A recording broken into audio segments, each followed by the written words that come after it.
young men want to play baseball. We get them on the field right away. You know, the opportunity to play, to get better. That's what four-year coaches are looking for, those who have experience.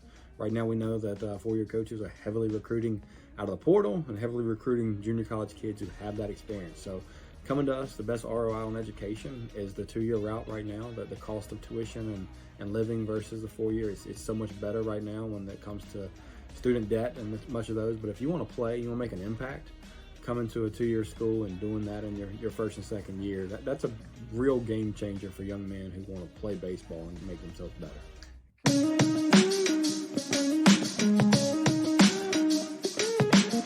It's open to all aspects. We do see young men who come for 1 year, and sometimes they come out of high school with a lot of dual credits, so they need 1 year to develop physically. They get the arm strength, they get the bat control, whatever it may be, and then they go sign and play at South Carolina for 3 years versus just 2 years. Every student is different, so what does that need? How do they fit the mold? What are their goals? You know, if their goals are to be a role player at a Division I school, obviously that's different than if they're accepting of, I want to get a really high quality D2 scholarship and be an everyday player. You know, what are their success stories? What are their ultimate dreams and aspirations to move on and use those 2 years or 1 year in this case? At the same time, we see a lot of the kids that come in for 1 year and then they're drafted, because at this level you can get drafted after your freshman year or your sophomore year. You go to a four-year school, you have to wait till your junior year before you get drafted. So we see a lot of young men that get drafted after 1 year in junior college and they're off to the races with their professional career.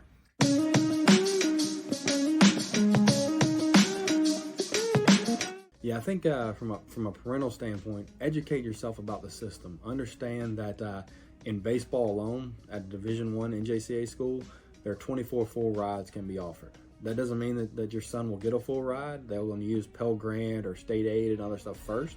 But at the end of the day, they can have a full scholarship, 24 of them at this level, full rides. Division II, they can have 24 books and tuition scholarships. So no cost for books and tuition.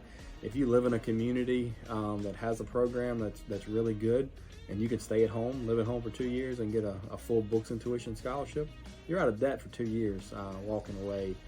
You're not going to get that to four-year school to baseball because they're still splitting scholarships. D3 at this level, again, means that you're not getting any athletic aid for being a student athlete, but you're, again, open to scholarships for academics, for any of the other things you qualify for. So I think understanding that aspect first as a parent from a financial standpoint is critical, but then understanding that if you go down to Florida and play junior college baseball, Mississippi, Alabama, Texas, Arizona, you're facing 90-plus mile-an-hour pitching on the midweek games. That's what it's full of. It's full of all kinds of young men who are trying to get better. The talent is pretty unbelievable. If you want to get better and play every day, that's where you're going to see the benefit.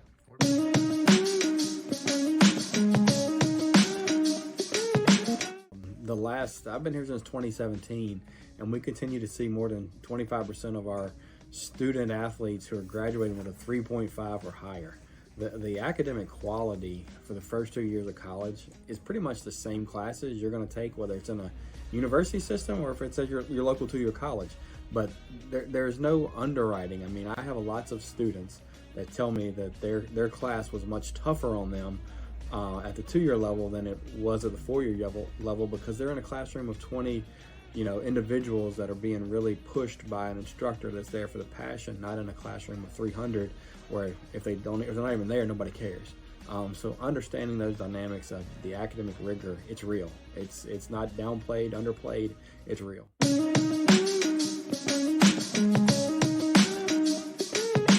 The ROI for two-year college tuition rates versus four-year college right now is incredible.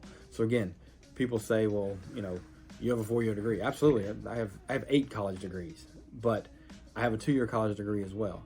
And that's the one that got me started, going through things. So understanding that aspect of, I was able to save money here to invest more when it was time for me to get to that 4-year.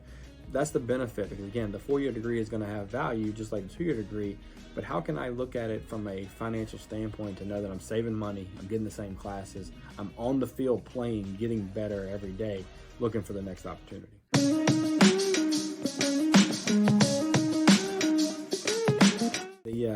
The coaches are, they're pretty awesome people. They have to take young men and turn them from, basically boys to grown men in 2 years. So they have a lot of fun doing that. It's challenging, it's entertaining, but the kind of the toking of young men that has been picked up really in the last few years is they refer to themselves as JUCO bandits. There's an understanding amongst individuals that if you go through the NJCAA, you don't have the luxury of huge locker rooms, of extra equipment. You make the most out of every single thing you have, and they refer to themselves as JUCO bandits, and the coaches at this level appreciate that. At the same time, the four-year coaches have started to understand they're getting gritty young men who want to win and will take whatever they have to win. And when they get them and start giving them more resources at the four-year school, it really blossoms, so they see, wow, this is the potential that was there, and I really made a good investment in this young man.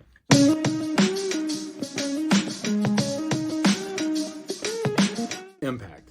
It's about impact players. Can you come in and perform for them right now? You know, you've been polished, you've been coached by some of the best junior college coaches in the country to get you to that level. Can you come in and perform right now? The year of COVID, the year we actually could play in the spring, that second year of COVID, looking at it, there was a stat, and it's out there, that the 3, 4, and 5 hole hitter of the SEC was made up of 75% NJCAA players. So that's what you call impact players in a roster. So when you think about the SEC being a pretty strong baseball conference at a Division I Power 5 level, and in 2020, I guess it was, 75% of the 3, 4, and 5 hole hitters had NJCAA experience. So those are impact players who are coming out and getting it done.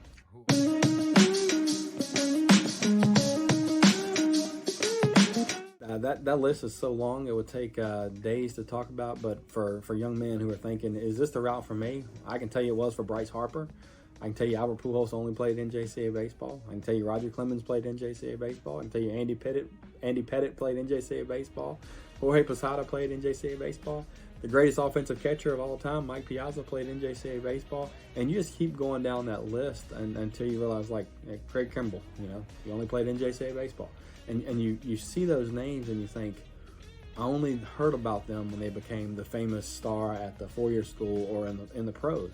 And when you really do your digging and you understand somebody like Albert Pujols, literally only college baseball he played was NJCAA baseball, and he's arguably one of the best offensive players of all time. Those are the kind of student athletes that are coming through here and making an impact and get that term JUCO bandit to really understand where they are and where they're going.